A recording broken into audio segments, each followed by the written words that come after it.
জামালপুর সচেতন নাগরিক ফোরাম এর সম্মানিত আজকের প্রোগ্রামের সম্মানিত সভাপতি, উপস্থিত আজকের প্রোগ্রামের সম্মানিত প্রধান অতিথি আমিরউদ্দিন, আজকের প্রোগ্রামে উপস্থিত সম্মানিত বিশেষ অতিথি জনাব শাহিদুল ইসলাম সম্রাট ও আজকের অত্র এলাকার সুযোগ্য সম্মানিত সুধীবৃন্দ, সবার প্রতি শ্রদ্ধা সালাম। আসসালামু আলাইকুম ওয়া রাহমাতুল্লাহি ওয়া বারাকাতুহু। যেহেতু আজকে শ্রমিক দিবস উপলক্ষে এই আয়োজন। শ্রমিক দিবস উপলক্ষে আমি বলতে চাই যে আসলে আমরা জানি পহেলা মে তারিখ আন্তর্জাতিক শ্রমিক দিবস বা মে দিবস।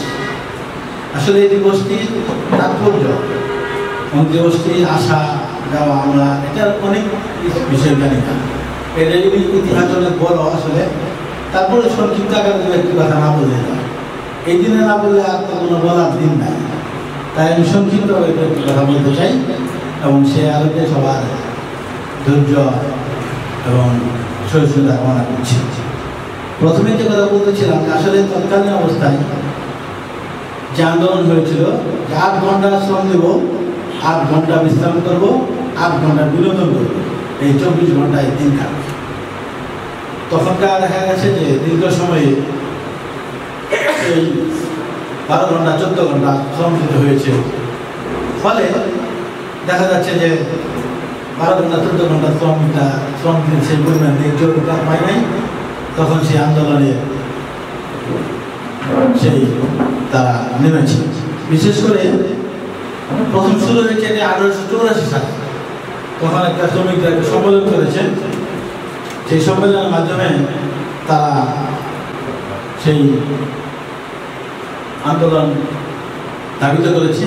1886 সালে আইসা সেই আমেরিকার শিকাগোতে একটা এই পহেলা মেতে একটা ধর্মঘটের আহ্বান করা হয়েছে। সেই ধর্মঘটে প্রায় 5 লক্ষ শ্রমিক সম্পৃক্ত ছিল।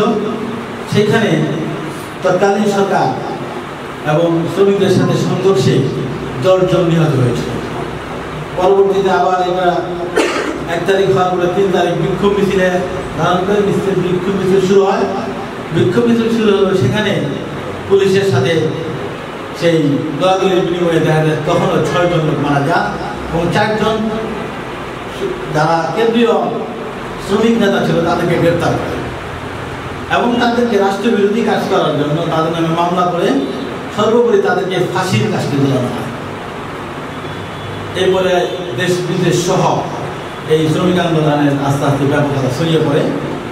এক অবস্থায় দেখা যায় যে 4 তারিখ যখন 6 জন মারা যায়, তখন এই আন্দোলন বেগবান হয়।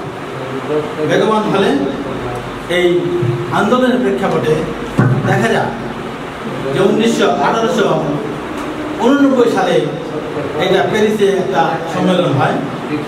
সর্বোপরি আবার সেই 1890 সালে এসে শিকাগোতে আরেকটা প্রোগ্রাম হয় এবং সেটা কাজ করে শ্রম দেয় এবং ঘাম ছড়িয়ে আমাদের এই সভ্যতা করে। এই জন্যই তাদেরকে আমাদের সালাম দিতে হবে, শ্রদ্ধা করতে হবে এবং আমাদের রাষ্ট্র পরিচালনায় সিদ্ধান্ত গ্রহণে, উন্নয়ন কর্মকাণ্ডে, নীতি নির্ধারণে তাদের অংশগ্রহণ নিশ্চিত করতে হবে সাংবিধানিকভাবে। এই বিষয়টি আমাদের ভাবতে হবে। সবাইকে আমার পক্ষ থেকে সালাম, শ্রদ্ধা, ভালোবাসা জানিয়ে আমি আমার কথা শেষ করছি। আমার কোনো কথায় কেউ কষ্ট পেয়ে থাকলে আমাকে ক্ষমা করবেন। শ্রমিকদের সালাম, আপনাদের সালাম। মহান আল্লাহ তাআলা আপনাদের রহমত ও শান্তি বর্ষণ করুন।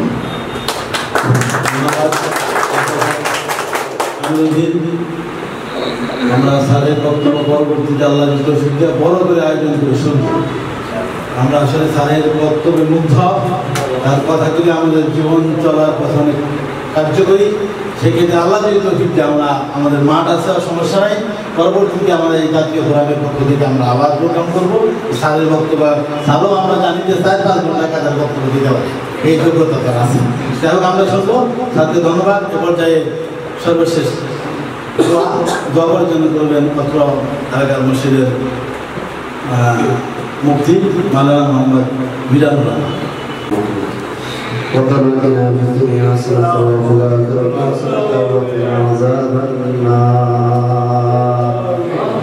ربنا فاغفر لنا ذنوبنا وكفر عنا سيئاتنا وتوفنا مع الأبرار ও মওলাই কারীম আল্লাহ দীর্ঘক্ষণ নাগরিক সচেতন পার্টির পক্ষ থেকে একটা মহতি জলসা আয়োজন করা হয়েছিল আল্লাহ যাকে আমরা শুনলাম আল্লাহ আমাদের সকলকে এর উপর আমল করার তৌফিক দিন খাস করে আল্লাহ নাগরিক সচেতন পার্টিকে আল্লাহ আপনাদের সকল সদস্যদেরকে মাফ করে দেন আল্লাহ এই কমিটিকে আল্লাহ দীর্ঘস্থায়ী করে দেন আল্লাহ যারা হাত তুলে দোয়া করতেছেন আল্লাহ সকলের মুনাজাতকে কবুল মঞ্জুর করে নেন আল্লাহ আমাদের পিতামাতাকে মাফ করে দেন আল্লাহ ভাই বোনেরা আত্মীয়স্বজন যারা অন্ধকার কবর শাহিদ আল্লাহ প্রত্যেকের কবর আযাবকে মাফ করে দিন সাল্লাল্লাহু তাআলা আলা খায়রি খালকিহি মুহাম্মাদি ওয়া আলা আলিহি ওয়া সাহবিহি আজমাইন برحمتك يا ارحم الراحمين